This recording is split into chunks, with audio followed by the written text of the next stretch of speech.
संचारी रोग और असंचारी रोग के बारे में। ठीक है, क्या होता है ये संचारी रोग और असंचारी रोग, कौन बताएगा? आओ। जो रोग छुआछूत से नहीं फैलते वो असंचारी रोग कहलाते हैं। जो रोग छुआछूत से फैलते हैं वो असंचारी रोग कहलाते हैं। जो रोग छुआछूत से फैलते हैं वो कहलाएंगे हमारे संचारी रोग। ठीक है, और जो छुआछूत से नहीं फैलते हैं वो कहलाएंगे असंचारी रोग, जैसा कि बच्चे ने बताया। ठीक, तो संचारी रोग को हम क्या कहते हैं? इसमें कम्युनिकेबल डिजीज, सीडी कहते हैं इसको शॉर्ट में। कम्युनिकेबल मतलब जो एक से दूसरे में फैले। मान लो किसी को क्लास में जुकाम है, ठीक है, तो उसने छींक दिया या खांस दिया तो जो पास में बच्चा बैठा है उसको भी हो जाएगा।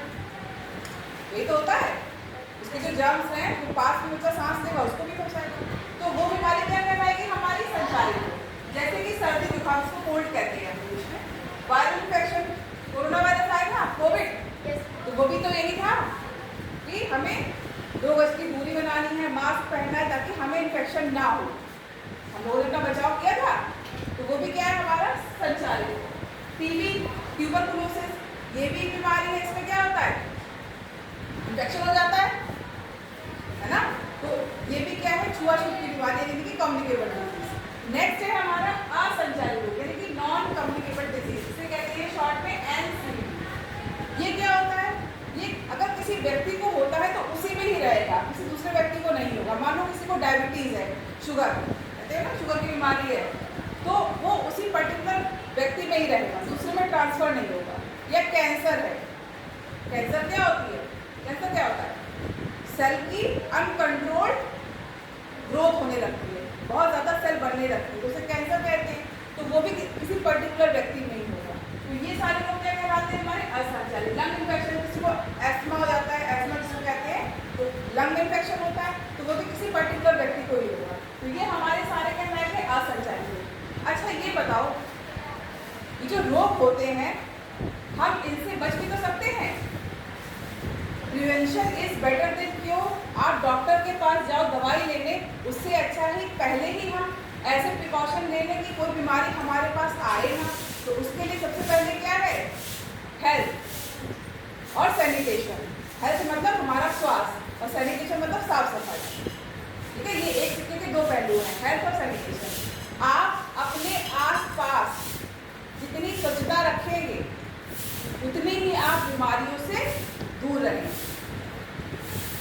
जैसे आपका घर, क्या गंदगी किसको पसंद है?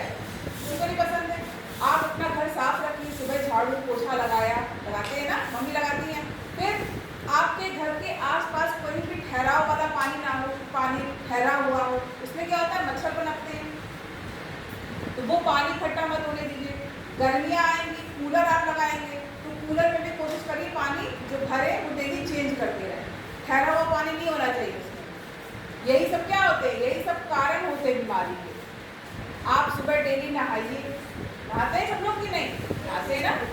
कपड़े भी साफ पहनिए, खाना खाने से पहले हाथ धोइए, खाना खाने के बाद हाथ धोइए। खाना जहाँ बने वो खाना ढक के रखिए, जहाँ आप खाना खाएं वहाँ भी स्वच्छता होनी चाहिए। तो जितनी आप स्वच्छता की तरफ आगे बढ़ेंगे उतना ही इन बीमारियों से दूर रहेंगे, चाहे वो संचारी रोग हो चाहे वो असंचारी रोग हो। अब खान पान आपका अच्छा होना चाहिए, उसमें प्रोटीन भी होना चाहिए, कार्बोहाइड्रेट भी होना चाहिए, थोड़ा फैट होना चाहिए, विटामिन मिनरल हर चीज़ होनी चाहिए।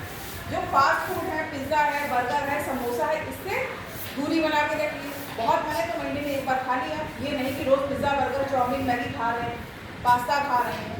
ये सब मैदे की चीज़ जो होती है बहुत नुकसान करती है बेटा, शरीर को क्या बना देती है? फुला देती है, ओबेसिटी हो जाती है। और जब मोटापा आएगा तो क्या होगा? बहुत सारे रोग आएंगे। इनसे भी आपको दूरी बना के रखनी है। तो कहीं ना कहीं इन रोगों से दूर रहने के लिए हमें क्या करना पड़ेगा?